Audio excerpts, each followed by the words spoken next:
यानंतर आपण थेट जाणार आहोत भाजपचा पक्षप्रवेश सध्या सुरू आहे त्या ठिकाणी आपण थेट जातोय। तर भाजप प्रदेशाध्यक्ष चंद्रशेखर बावनकुळे यांच्या उपस्थितीमध्ये पद्माकर वळवी यांचा हा पक्षप्रवेश या ठिकाणी सुरू आहे। स्वागत करावं, त्यांना पक्षप्रवेश द्यावा अशी मी त्यांना विनंती करतो। मनोजजी सोनवणे हे काँग्रेसचे नेते आहेत, जळगाव जिल्ह्यातले। त्यांनी देखील या ठिकाणी जिल्हा सरचिटणीस मनोजजी, जळगाव जिल्हा सरचिटणीस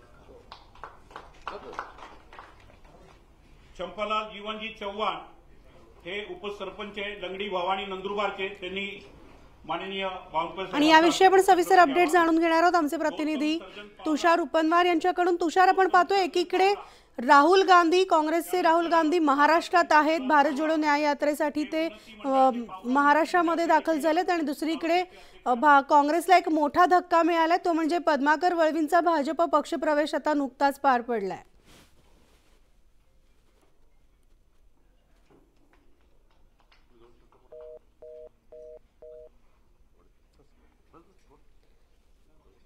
तर आपण ही थेट दृश्य पाहतोय, भाजप पक्ष कार्यालयामधली ही दृश्य आहेत। तर या ठिकाणी भाजप प्रदेशाध्यक्ष चंद्रशेखर बावनकुळे यांच्या उपस्थितीमध्ये पद्माकर वळवींचा भाजपमध्ये पक्षप्रवेश सुरू आहे। एकीकडे आपण पाहतोय की भारत जोडो न्याय यात्रा काँग्रेसची सुरू असताना राहुल गांधी महाराष्ट्रात आहेत आणि दुसरीकडे पद्माकर वळवींचा पक्षप्रवेश झालाय। माननीय प्रदेशाध्यक्ष बावनकुळे साहेब, माननीय अशोकरावजी चव्हाण साहेब, विजयकुमार गावित साहेब, विजयजी चौधरी साहेब आणि काँग्रेसचे सर्व ज्येष्ठ नेते, आपलं भाजपचे ज्येष्ठ नेते साहेबांसारखीच चूक झाली माझी, कारण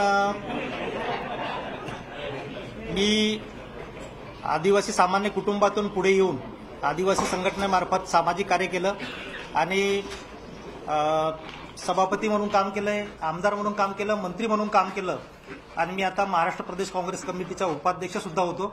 तो मी सर्व राजीनामा आता पक्षाकडे दिलेला आहे, काँग्रेस पक्षाकडे। आणि भारतीय जनता पक्षाचे जे ध्येय धोरण आहेत, माननीय पंतप्रधान नरेंद्रजी मोदी साहेब आणि आपले राज्याचे नेते देवेंद्र फडणवीस साहेब, बावनकुळे साहेब आणि भारतीय जनता पक्षाचं जे एकूण कार्य आहे आणि केंद्र आणि राज्य सरकारचे काम आहे, खास करून मी नंदुरबार जिल्ह्याचा आहे। नंदुरबार जिल्ह्यासारख्या भागामध्ये विकासाच्या दृष्टीनं जे काय कामं आणि धोरणं होत आहेत, योजना राबवल्या जात आहेत, त्याच्यावर प्रभावित होऊन मी काँग्रेस पक्षाचा राजीनामा आणि त्याग केलेला आहे आणि आजपासून भाजपसाठी मी काम करणार आहे। मागच्या इतिहासात मी जाणार नाही, जे काही मला संधी दिली पक्षाने, समाजाने, त्यावेळेस मी त्या पक्षाचं, समाजाचं, संघटनेचं काम करत आलो आहे आणि आता भारतीय जनता पक्षाचे ध्येय धोरणानुसार, विचारानुसार, नेत्यांच्या आदेशानुसार संघटनेमध्ये मी काम करणार आहे, हे मला खास करून आज सांगू इच्छितो। धन्यवाद।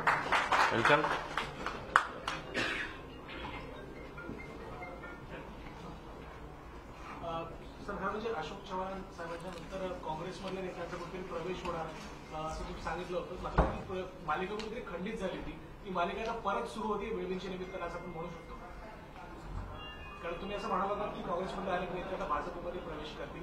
बसवराज पाटलांचा अपवाद सोडला तर प्रवेश पाच कोणाचे झाले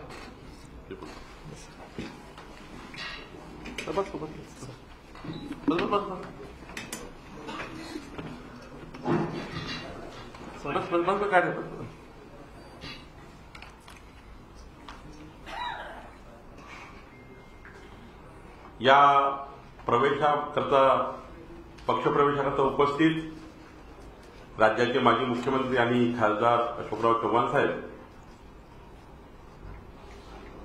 नंदुरबार जिल्ह्याचे पालकमंत्री आणि आदिवासी विभागाचे मंत्री माननीय विजयकुमार गावितजी, आमचे महामंत्री विजय चौधरीजी, उपस्थित आमचे सर्व पदाधिकारी, आज नंदुरबारमध्ये खास करून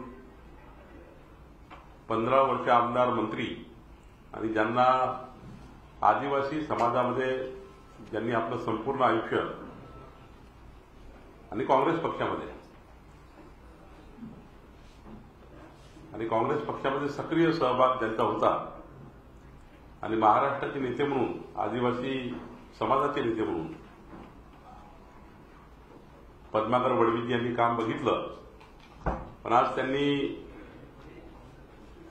मोदीजींच्या विकसित भारताची संकल्पनेला, विकसित भारताची मोदीजींच्या गॅरंटीला साथ देण्याकरता भारतीय जनता पक्षामध्ये पक्षप्रवेश केला आहे. आणि हा पक्षप्रवेश करताना 100, 150, 200 पदाधिकारी या ठिकाणी आहेत. पण त्यांनी मला सांगितलं की एक 50,000 आदिवासी भागातील संपूर्ण जनतेचा आणि खास करून नंदुरबार धुळे जिल्ह्यातल्या जनतेचा, नागरिकांचा मोठा पक्षप्रवेश जे काँग्रेसमध्ये आहेत, लवकरच ते 15 दिवसामध्ये नंदुरबार धुळे जिल्ह्यामध्ये माननीय देवेंद्रजी मी जेव्हा जाईल तेव्हा मोठा एक कार्यक्रम पुन्हा घेणार आहेत आणि